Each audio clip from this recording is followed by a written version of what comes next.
요셉의 생애가 이제 37장에서부터 이제 나옵니다.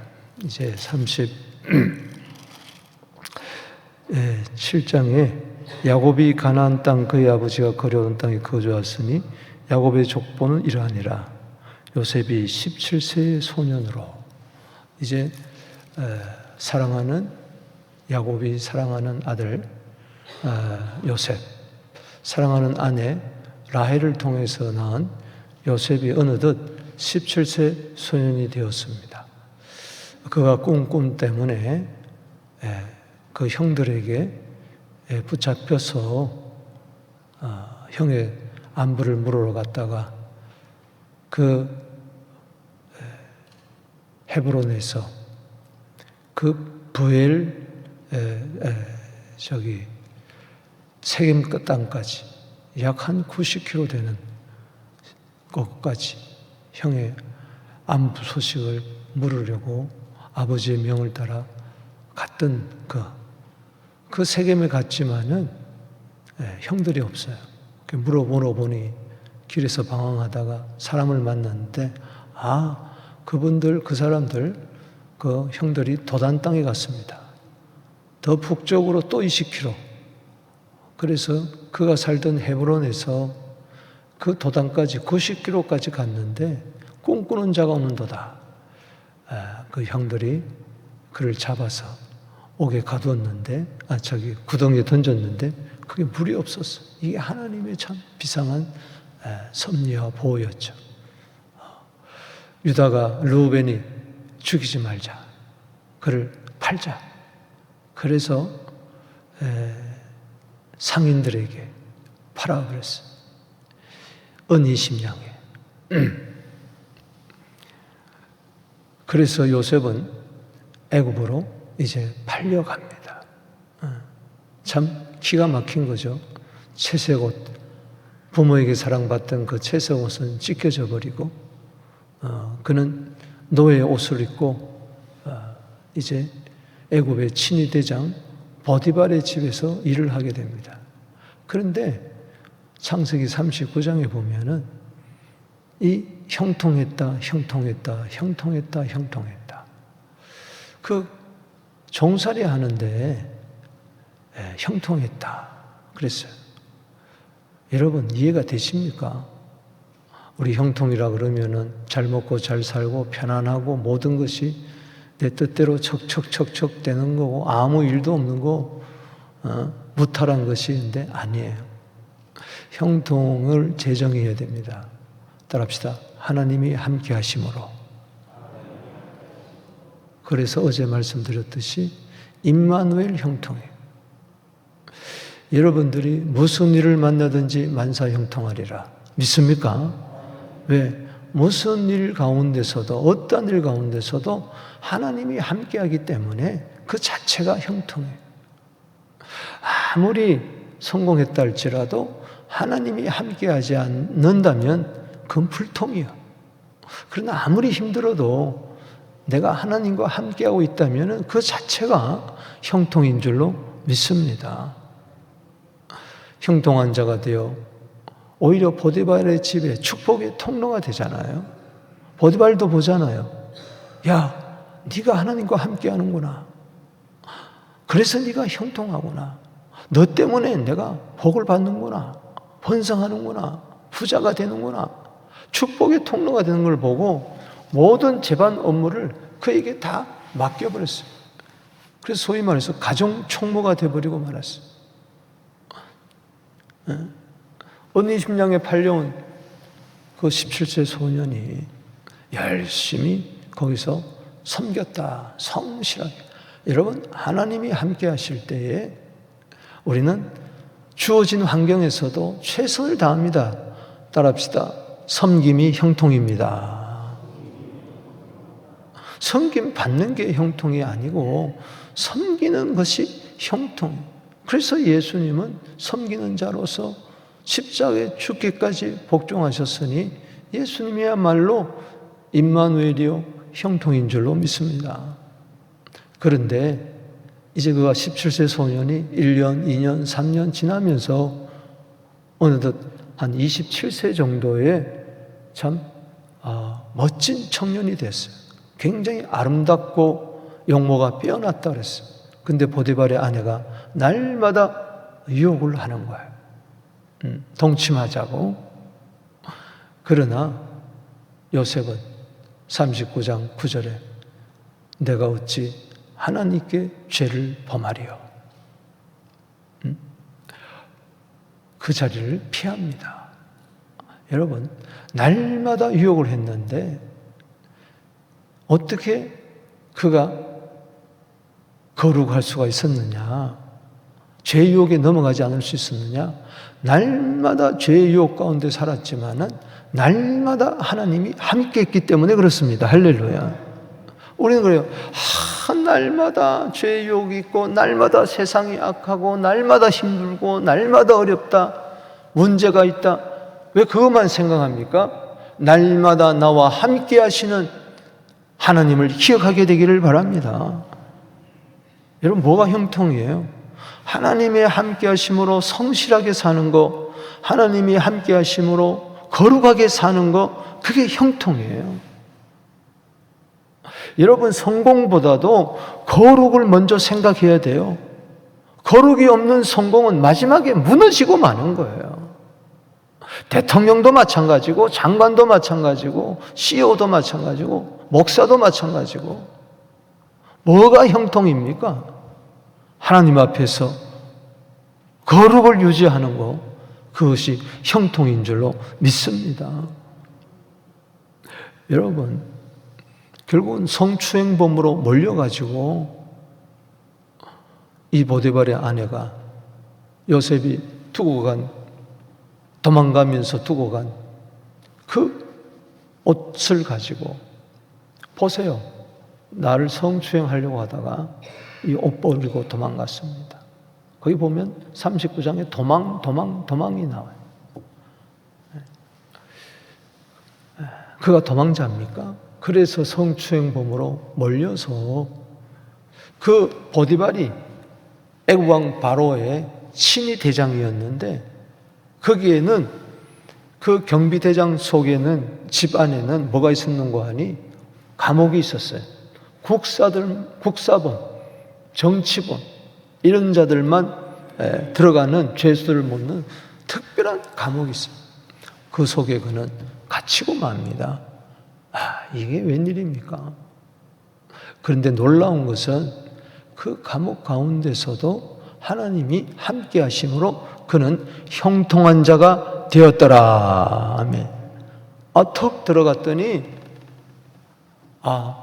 눈빛이 벌써 다르고, 절망하는 빛이나 억울하다 하는 이런 빛이었고, 거기서도 열심히 성실하게 일하는 것을 보고 감옥의 모든 재반 사무를 그에게 다 맡겨버렸어요. 참 놀라운 이야기죠. 이게 39장까지 이야기예요. 여러분, 범사에 형통하게 되기를 바랍니다. 만사 형통하게 되기를 바랍니다. 그건 뭐냐? 내 의식 속에 항상 하나님이 나와 함께하고 계신다. 그러면 하나님이 책임지는 거예요. 축복의 통로가 될 줄로 믿습니다. 나 때문에 다른 사람이 다 잘 되게 돼 있어요. 내 주위가 잘 되게 돼 있어요. 남을 먼저 잘 되게 하는 그런 형통한 자들이 되기를 바랍니다. 이제 40장에 들어와서 감옥 생활하는 이제 요셉의 이야기입니다. 거기서 몇 년의 세월을 보냅니다. 약 2년의 세월을 보내요. 자, 보세요. 그 감옥에 떡 들어갔는데 요셉이 먼저 거기서 감옥의 죄수들의 모든 정치범, 국사범들, 나라의 반란을 일으켰다든가 대통령이 왕에게 대역죄를 지었다든가 이런 자들이 거기에 딱 들어와 있는데, 보니까는 술 맡은 관원장 그리고 떡 맡은 관원장 둘이 들어온 거예요. 이게 하나님의 인도죠. 술 맡은 관원장은 왕의 술 시중을 드는 또 떡 맡은 관원장은 왕의 양식을 시중드는 그런 높은 관직의 사람들이죠. 근데 그것들이 범죄해가지고 그 감옥에, 요셉이 있는 감옥 속으로 쑥 들어오는 거예요. 여기서부터 하나님의 구원의 역사가 이제 시작이 또 됩니다. 그들의 꿈 이야기를 통해서, 또 꿈 해석을 통해서 요셉은 드디어 애굽의 국무총리로 이제 한 걸음 한 걸음 더 다가가서 하나님의 큰 구속의 그림을 이루는 것을 알 수가 있어요. 여러분, 오늘 여기 본문 말씀에 보면은 하나님이란 말이 딱 한 번 나옵니다. 하나님의 말이. 그게 바로 뭐냐? 여기 8절 말씀 한번 읽어보겠습니다. 8절 시작. 그들에게 그에게 이르되 우리가 꿈을 꾸었으나 이를 해석할 자가 없도다. 요셉이 그들에게 이르되 해석은 하나님께 있지 아니하니까 청하건대 내게 이르소서. 따라합시다. 해석은 하나님께. 여러분, 꿈을 꾸게 하는 자도 하나님이시고 그것을 해석하는 자도 하나님이시다. 아멘이십니까? 그래서 하나님께 39장 9절에도 하나님께 그는 늘 하나님이 함께 하셨어요. 모든 내 인생의 주권은 하나님께 있다. 하나님께 모든 것을 다 맡기고 하나님의 인도 속에 철저하게 그는 형통한 자가 된 줄로 믿습니다. 39장에서만 형통한 자가 아니고 앞으로 40장, 41장, 50장까지 가면서 계속 그는 하나님을 이야기하고 있어요. 한두 번 하나님의 임재 가운데 가는 게 아니고 매일매일 날마다 모든 사건, 모든 일 속에서 하나님 그는 형통한 자가 된 거죠. 하나님이 요셉과 함께 일하셨습니다. 요셉은 지금 고린도서 3장 9절 말씀처럼 하나님의 동력자가 된 거예요. 하나님의 구속사를 이루는 데 있어서 그는 하나님과 함께 일하는 자가 됐어요. 여러분, 요한복음 5장 17절에 보면 이런 말씀이 있습니다. 예수님이 이렇게 말씀합니다. 따라합시다. 아버지께서 이제까지 일하시니 나도 일한다. 아멘이십니까? 여러분, 나와 함께 하시는 하나님이 지금 주무시고 계시는 게 아닙니다. 잠자고 계시는 것이 아닙니다. 두 손 놓고 넋 놓고 계시는 게 아니에요. 발장 끼고 계시는 게 아니에요. 창세기 1장 1절에 태초에 하나님이 천지를 창조하시나 하고 거기서 그만둔 게 아니고 지금까지 영원토록 일을 하고 계시는데 바로 당신을 위하여 일하고 계십니다. 할렐루야. 지금도 나를 위하여 일하고 계세요. 비행기 올라가서 보세요. 나 보이지도 않아요. 내 집 보이지도 않아요. 아무리 궁궐 같은 저택이라 할지라도 흔적도 없습니다. 여러분, 물방울 하나만도 못한 나를 하나님이 동력자로 삼고 나를 통하여 나와 함께 하나님의 뜻을 이루기 위해서 하나님의 역사에 참여해서 일을 하게 하신다는 거예요. 여러분, 흥분하게 되기를 바랍니다. 감사하게 되기를 바랍니다. 부족함이 있어도 영향이 있어도 하나님이 함께 하신다, 이 믿음만 있으면 하나님은 그 사람을 통하여 역사하는 겁니다. 아멘이십니까? 오늘 한경남 전사님, 이정래 전사님 딸 사라 한번 일어나봐. 사라 일어나봐. 우리 프랑스로 공부하러 가는데 한번 뜨겁게 박수하게 되기를 바랍니다. 꼭 믿어. 하나님이 함께 한다. 아멘. 하나님이 나와 함께 하는데 뭘 걱정해요? 뭘 두려워하냔 말이에요. 이사야 41장 10절에 두려워 말라, 내가 너와 함께 함이니라. 이 말은 다른 말로 바꾸면은 너는 형통한 자라는 이야기인 것입니다. 저는 오늘 세 부분으로 나누는데 1절에서 8절, 9절에서 22절, 그리고 마지막 23절 이렇게 나누어서 하나님이 일을 하시는데 어디서 일을 하느냐, 이걸 통해서 우리도 하나님의 동력자로서 하나님과 일하는 자들, 이러한 행복이 있게 되기를 주 이름으로 축복합니다. 먼저 첫 번째는 1절에서 8절에 보면은 하나님은 감옥 속에서도 일을 하신다는 겁니다. 즉 고난 가운데서도 일을 하신다는 겁니다. 그 후에 애국 왕의 1절에 보면 술 맡은 자와 떡 굽는 자가 그들의 주인 애국 왕에게 범죄한지라. 여러분 보세요. 이 바로가 두 관원장, 술 맡은 관원장, 떡 굽는 자에게 노하여 그들을 친위 대장의 집에 있는 옥에 가두니 요셉이 갇힌 곳이라. 아멘. 이게 우연일까요? 배후에 하나님이 역사하시는 거예요.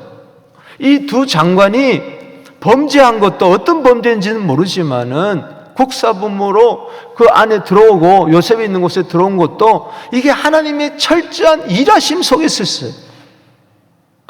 잠언 16장 4절에 보면은 악인도 적당한 날에 쓰임을 받는다고 그랬어요. 악한 자도. 이들이 만약에 범죄하지 않았다면은 감옥에 들어올 수도 없고, 만약에 보디발의 아내가 성추행범으로 몰지 않았다면은 요셉이 이곳에 들어올 수가 없어요. 감옥 안에 이러지도 못하고 저러지도 못하는 그 공간 안에, 친위 대장 뜰에 있는 그 감옥 안에 요셉이 들어오고 두 간원장이 들어오게 한 것은 철저한 하나님의 일하심이었다는 것입니다. 우리의 만남은 우연이 아니라고. 그렇습니다. 요셉과 두 관원장의 만남은 철저히 하나님의 일하심 속에서 만난 겁니다.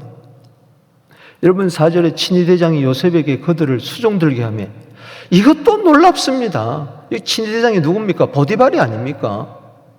자기 아내를 겁탈하려고 하다가 지금 감옥에 갇힌 이에게 수종들게 했어요.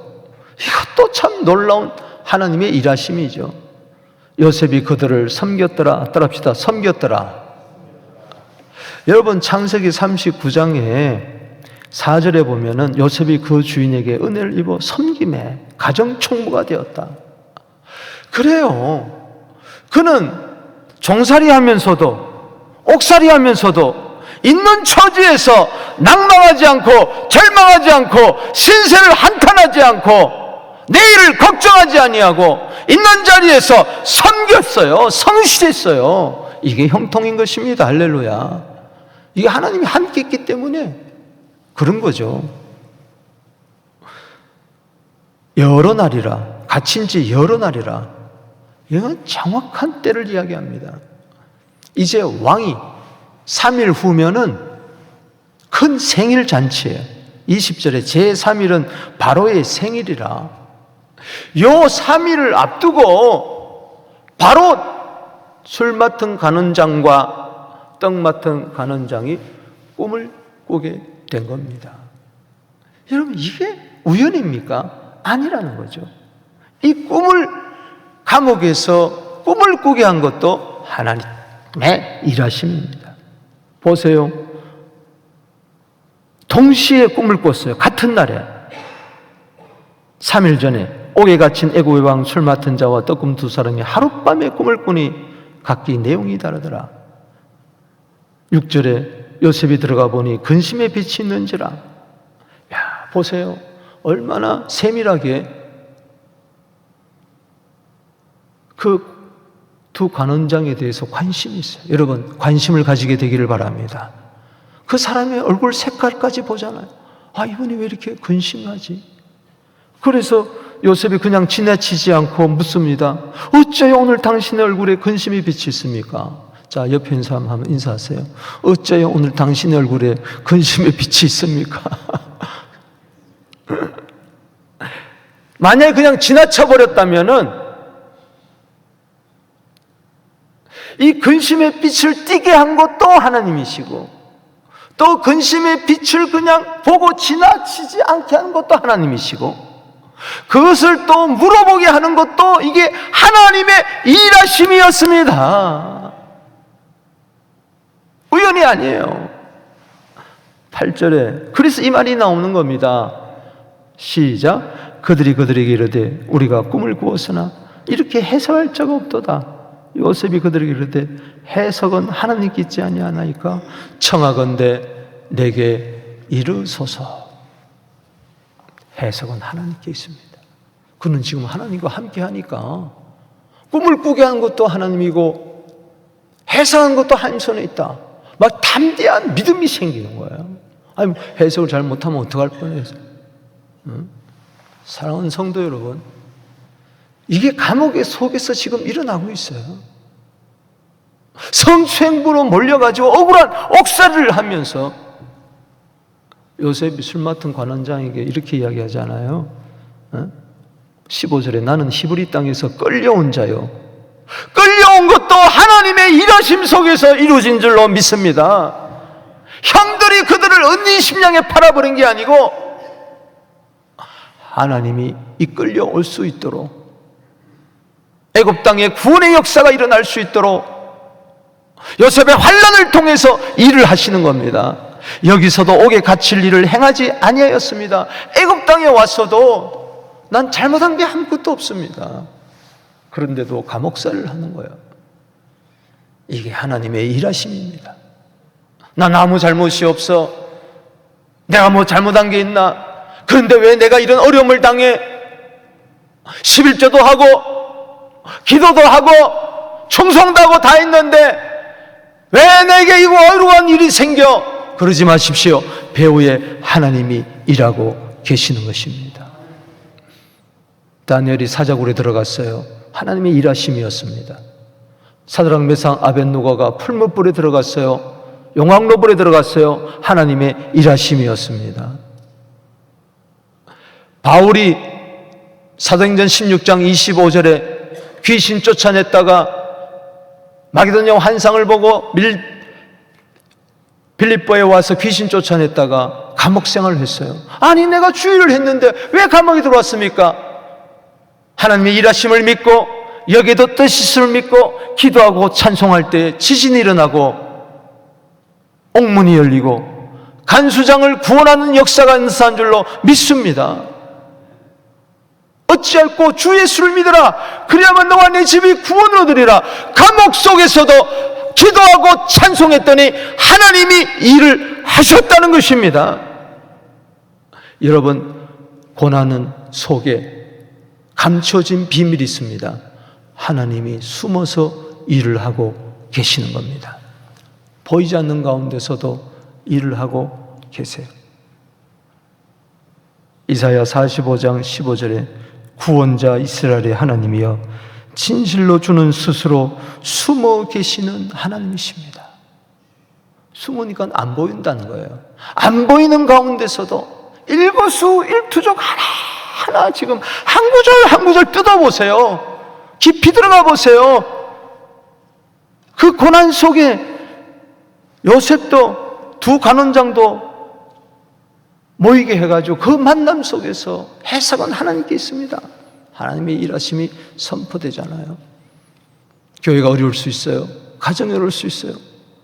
부모님이 어려움을 당할 수 있고 자녀가 어려움을 당할 수 있어요. 그 속에서 감옥 같은 칠흑 같은 어두움 절망의 상황에서도 하나님은 두 손 놓고 있는 게 아니라 임마누엘 하나님은 그냥 구경만 하고 있는 게 아니라 우리를 바라보기만 하는 게 아니라 구체적으로 세밀하게 일을 하고 계신다는 것입니다. 그냥 우연히 40일 금식 기도하고 그냥 우연히 이렇게 하는 것도 아니에요. 아니에요. 하나님의 일하심을 보십시오. 두 번째 9절에서 22절은 따라합시다. 꿈속에서도 일하신다. 즉 일상 가운데서도 일을 하신다는 거예요. 꿈을 꾸게 된 게 이게 우연한 게 아니에요. 술 맡은 관원장이 꿈을 꾼 건 뭡니까? 포도나무가 이렇게 있는데 새 가지가 쫙 나더니 거기 꽃이 피고 열매가 맺는데 그걸 따다가 즙을 해가지고 바로 왕에게 드렸습니다. 이게 꿈입니다. 그랬더니 해석은 하나님이 그에게 비상한 해석력을, 지혜를 주셔가지고 그 새 가지는 3일입니다. 3일 후에 당신은 복직될 것입니다. 딱 이렇게 해석을 했어요.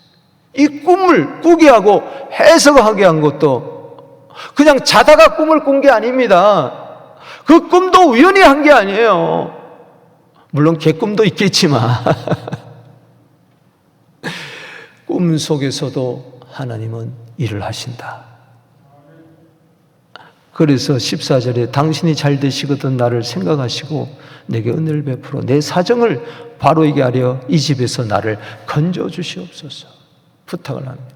자, 이걸 가만히 듣더니 아이고 꿈이 너무 해석을 잘하거든요.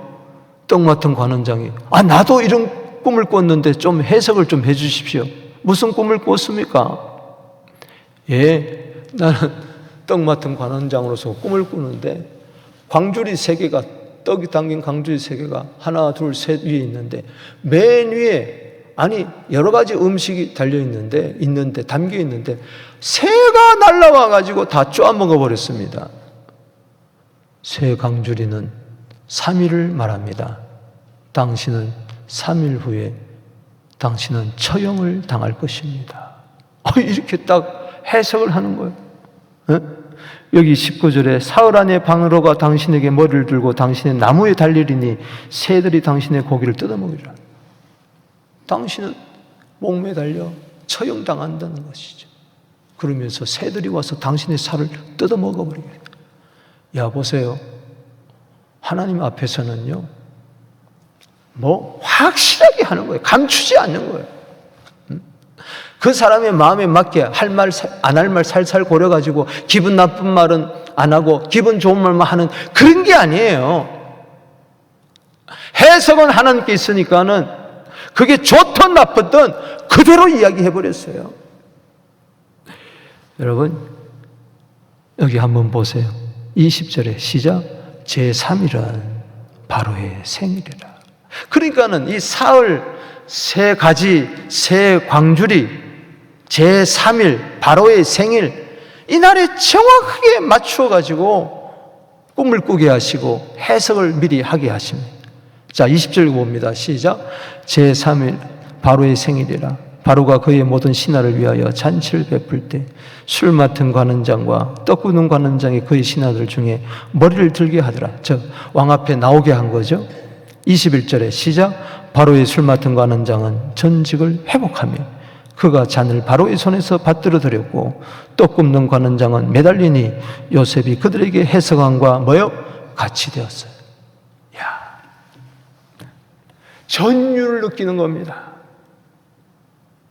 여러 날 3일 전에 꿈을 꿨는데 세 가지, 세 광주리, 정확하게 3일 후에 바로의 잔칫날 이들이 불려가서 꿈꾼 대로 해석한 대로 술 맡은 관원장은 회복과 복직이 되고 그리고 이 떡 맡은 관원장은 목매달아 처형을 당하네. 이게 우연이 아니라는 걸 일상 가운데 내 걸음 하나하나 꿈꾸는 거 하나 일거수일투족 죽고 사는 것도 사무엘상 2장 6절에 하나님 손에 달려있는 겁니다. 가난하게 되고 부자가 되는 것도 하나님 손에 달려있는 거예요. 때문에 우리는 머리털까지 다 세시는 하나님, 참새 한 마리도 그냥 마태복음 10장 29절에 하나님이 허락해야 떨어진다는 걸 생각할 때에 하나님의 일하심 속에 우리는 맡겨야 될 줄로 믿습니다. 내가 모든 것을 생사를 주관하는 게 아니에요. 내가 스스로 부자가 되고 가난하게 되는 게 아니에요. 하나님 손에 달려있다는 것을 우리는 믿어야 될 줄로 믿습니다. 여러분, 범사가 형통하려면 범사에 하나님을 인정해야죠. 만사가 형통하려면 만사를 하나님께 맡겨야죠. 잠언 3장 5절 6절에 네 명철 의지하지 마라. 범사에 하나님을 인정해라. 그리하면 그가 내 길을 지도하시리라. 감옥 가운데서도 꿈 가운데서도 하나님은 철저하게 세밀하게 일하고 계셨습니다. 마지막으로 여기 23절 읽겠습니다. 세 번째 부분, 하나님 일하심을 보겠습니다. 전율 느끼는 거예요. 자, 시작. 술 맡은 관원장이 요셉을 기억하지 못하고 그를 잊었더라. 따라합시다. 기억하지 못하고 잊었더라. 잊혀진 세월 속에서도, 잊어버린 바 된 속에서도 하나님은 일하고 계십니다. 요셉도 사람인지라 지금 27세, 8세 청년이 왜 억울하게 옥살이 하면서 여기가 좋다 하고 하나님이 함께 하시니 뭐 뜻이 있겠다 하고 있겠어요? 그렇지 않아요. 사람은 그렇지 않아요. 다 잘 되기를 바라고요, 편안하기를 바라고요, 자유롭기를 바라고요, 성공하기를 바라고, 그게 나쁜 게 아니에요. 요셉도 보세요. 여기 14절 말씀에 시작. 당신이 잘 되시거든 나를 생각하고 내게 은혜를 베풀어서 내 사정을 바로이게 하려 이 집에서 나를 건져 주옵소서. 자, 보세요. 술 맡은 관원장이 잘 되는 거 누구 손에 있습니까? 하나님 손에.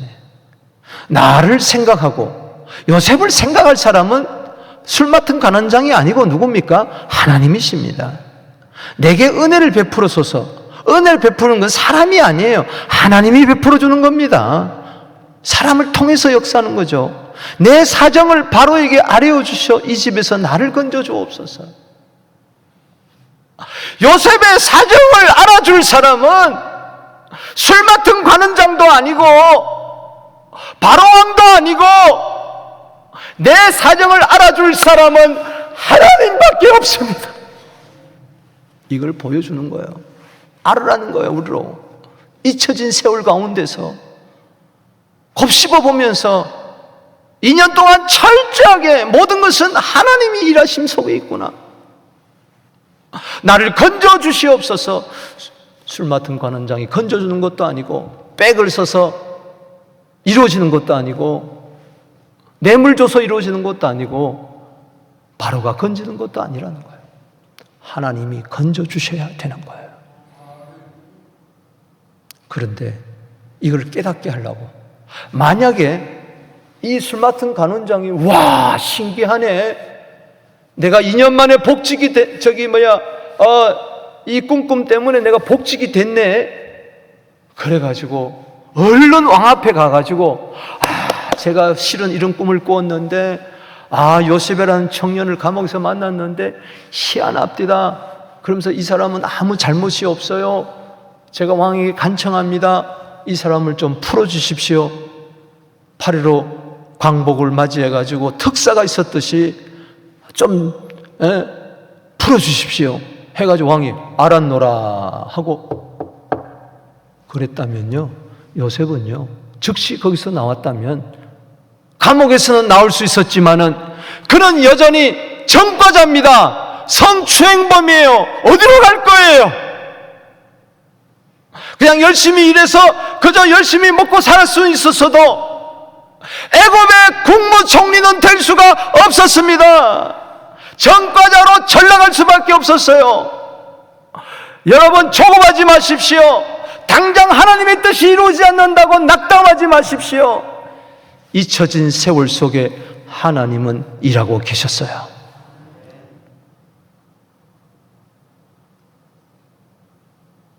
하나님은 꿈속에서 일을 하시는데 야곱이 사닥다리 꿈을 통해서, 요셉이 추수단 먹는 거, 해달 별이 그에게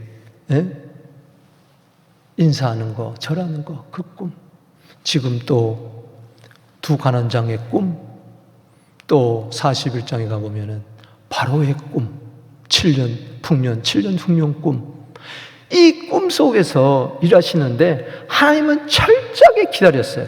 몇 년을 기다리느냐? 2년을 감옥 생활을 더 합니다.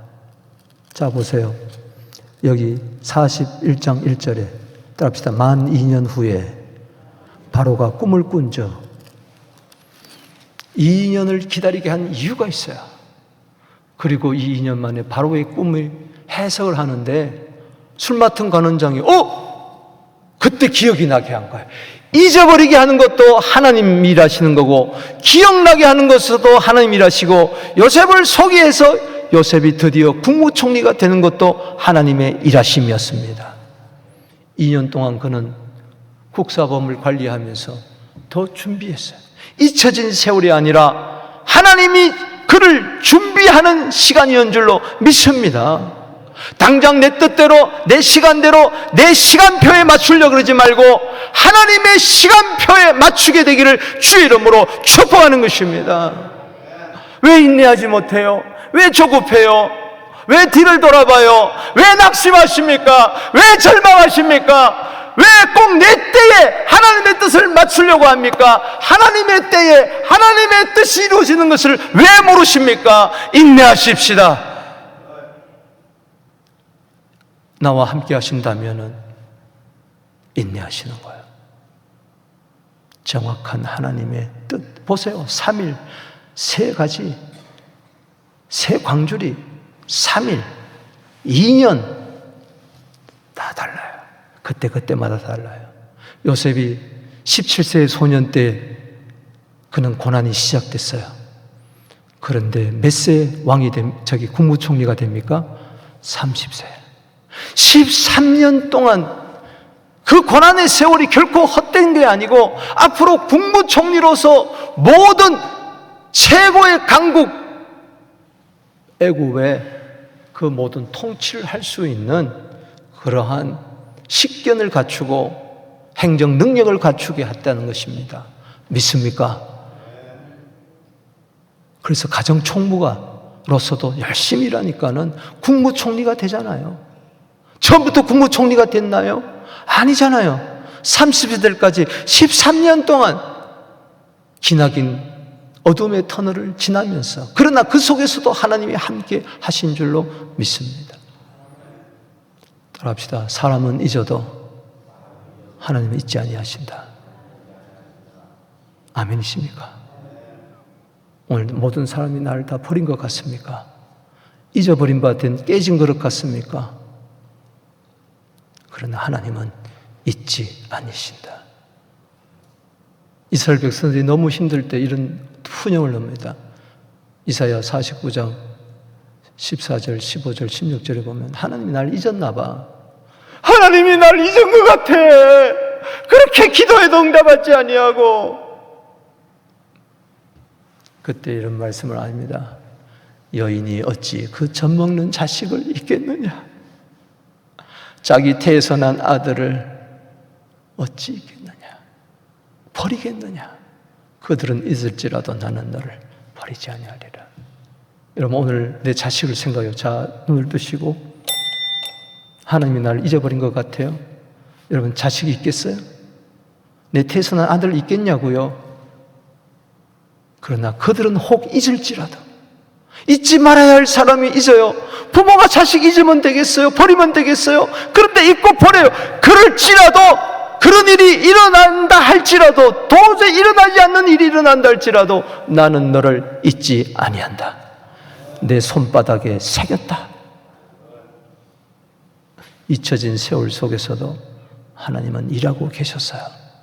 그를 훈련시키고 계셨어요. 그를 앞으로 국무총리로 지금 28세 청년이니까 아직은 네가 덜 익었다.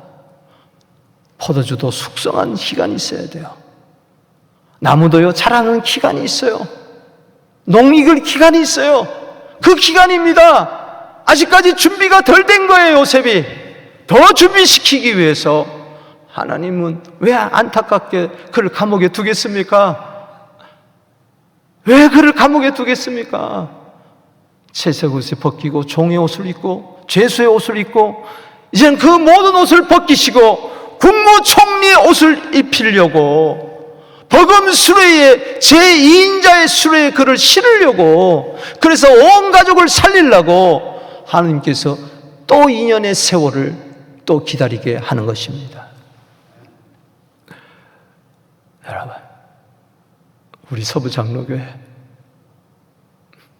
올해가 38주년이고 내년이 39년입니다. 이제 내후년이 되면 40주년입니다. 하나님의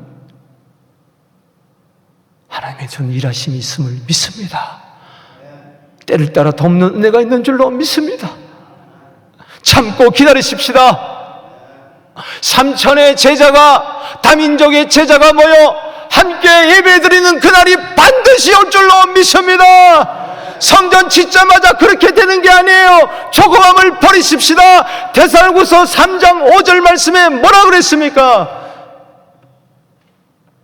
주님이 네 마음을 인도해서 하나님의 사랑과 그리스도의 인내 속으로 들어가게 하기를 원하노라. 1대, 2대, 3대에 걸쳐서 지나 이제 4대 목사님 모시는 이 시점에 우리가 욕심을 버리고 내 생각 버리고 하나님의 때에 하나님의 사람을 통하여 하나님의 방법으로 하나님의 뜻은 이루어진다고 믿고, 어쩌면 지나간 38년의 세월이 어쩌면 이 마지막에 잊혀진 세월 같고 요거밖에 안 되나 그렇게 절망할 수도 있지만은 낙심하지 말고 2년의 세월을 기다리십시다. 요셉은 2년의 세월을 몰랐어요. 그것이 한 달이 될지, 두 달이 될지, 1년이 될지, 2년이 될지, 10년이 될지 몰랐어요. 우리가 41장을 보니 그게 잊혀진 세월이 2년이었구나. 각자에게 잊혀진 세월이 몇 년이 될지는 몰라요. 그러나 기다리십시다. 하나님이 오늘 우리 모두의 마음을 인도해서 하나님의 사랑과 그리스도의 인내 속으로 들어가서 그 놀라운 하나님의 일하심을 보게 되기를 축복합니다. 요한복음 5장 17절입니다. 따라합시다. 아버지께서 이제까지 일하시니 나도 일한다. 이번 4대 담임 목사를 선출하는 데 있어서 요셉과 같은 자를 주여 선출하게 하여 주옵소서. 임마누엘 사람을 선출하게 하여 주시고 형통한 자, 복된 자, 교회를 복되게 하고 만민을 복되게 할 수 있는 자를 주여 13년의 인고의 세월 끝에 하나님이 세웠던 것처럼 그러한 종을 세워 주시옵소서. 이것 때문에 우리가 40일 어제까지 김쓰기도 하고 내일 설명회를 합니다. 인류에 하나님의 일하심이 나타나게 되기를 오늘 여러분 마음을 쏟아서 간절히 기도하게 되기를 축복합니다. 우리 두 손 들고 주여 하나님은 일하십니다.